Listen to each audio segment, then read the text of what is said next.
ఇక్కడ చూస్తూ ఉంటే ఇది జనమా లేక ప్రజా విప్లవ విస్ఫోటన వనమా అని అడుగుతా ఉన్నాను.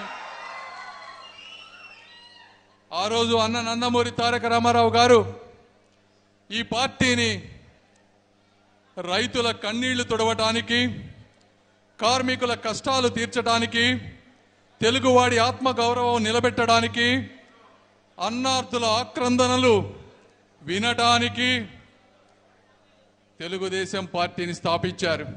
ఒక బలమైన భావజాలంతో ఆ రోజు ఆవిర్భవించింది. అదే విధమైనటువంటి భావజాలంతో ఈరోజు పవన్ కళ్యాణ్ గారు జనసేన పార్టీని ముందుకు తీసుకువెళ్తా ఉన్నారు. అయితే ఈరోజు జగన్మోహన్ రెడ్డి గారు ఒక వికృత రాజకీయ క్రీడకి తెరలేపారు. అదేంటయ్యా అంటే ఆంధ్రప్రదేశ్లో ఉన్నటువంటి అన్ని రకాల ఆర్థిక వనరులను ఒక ఆర్థిక ఉగ్రవాదిలా దోచుకుంటున్నారు. పొన్నూరులో చూస్తే గ్రావెల్ దోచుకున్నారు, ఈస్ట్ గోదావరి పోతే బాక్సైట్ దోచుకున్నారు, నెల్లూరు పోతే క్వాడ్స్ తీసుకున్నారు, మరి రాయలసీమ పోతే గ్రానైట్ తీసుకున్నారు. ఇలా ఎన్నో నేచురల్ రిసోర్సెస్ని దోచుకొని వేల కోట్ల రూపాయలు సంపాదించి ఆ డబ్బుతో ఒక సిద్ధం పోస్టర్లు కానీ ఒక సోషల్ మీడియాని కానీ ఈరోజు మేనేజ్ చేస్తూ ఉన్నారు. ఆ సిద్ధం పోస్టర్లు వేయాలి అంటే రాష్ట్రం అంతా దాదాపు 300 నుంచి 400 కోట్ల రూపాయల ఖర్చు అవుతుంది. ఎందుకంటే దానికి ధీటుగా నేను తొలి అడుగు పోస్టర్లు ఈ ప్రాంతంలో వేశాను కాబట్టి అది ఎంత ఖర్చో నాకు తెలుసు.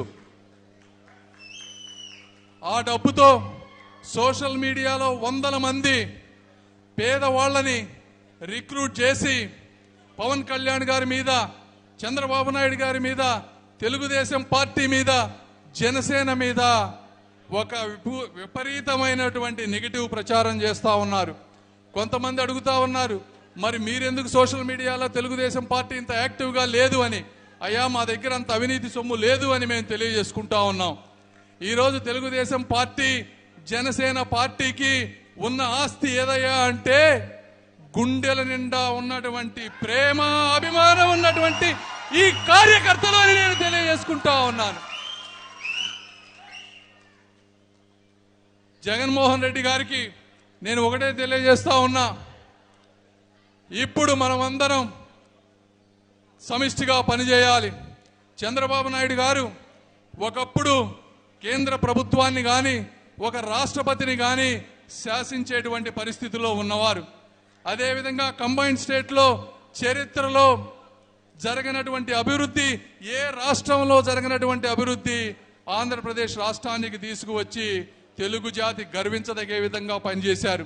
అయితే అలాంటి వ్యక్తిని కూడా ఈరోజు ఎన్నో అవమానాలు గురి చేస్తున్నా కూడా ఆయన తగ్గి మీ అందరూ మనమందరం బాగుండాలని ముందుకు వెళుతున్నటువంటి ఒక గొప్ప సహనమూర్తి అని నేను తెలియజేసుకుంటా ఉన్నాను.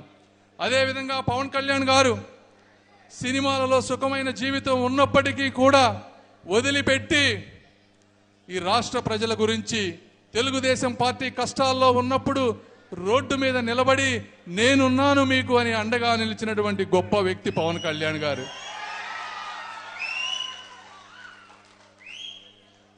ఈరోజు ఇలాంటి వ్యక్తులు, వారు పవన్ కళ్యాణ్ గారు కూడా ఎంతో త్యాగం చేశారు. వారికి ఇంకా ఎక్కువ సీట్లు రావాల్సింది.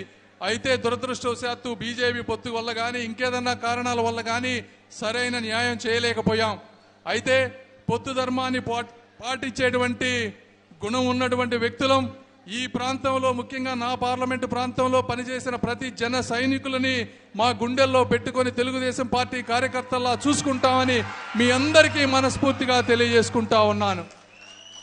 అదేవిధంగా మీరు కలిసి పనిచేయబోయేటువంటి ఒక తీర్పు ఎలా ఉండాలి అంటే ఇది చరిత్రలో గుర్తుపెట్టుకునేది విధంగా ఉండాలి. ఎంత అవినీతి సొమ్ము ఉన్నా కూడా అది తీరాలకి జగన్మోహన్ రెడ్డి గారిని తీసుకువెళ్ళదు అని మీరు నిరూపించాలి. మీరు ఎంత దౌర్జన్యం, దుర్మార్గం చేసినా కూడా అది ధర్మాన్ని తాకలేదు అని మీరు నిరూపించాలి.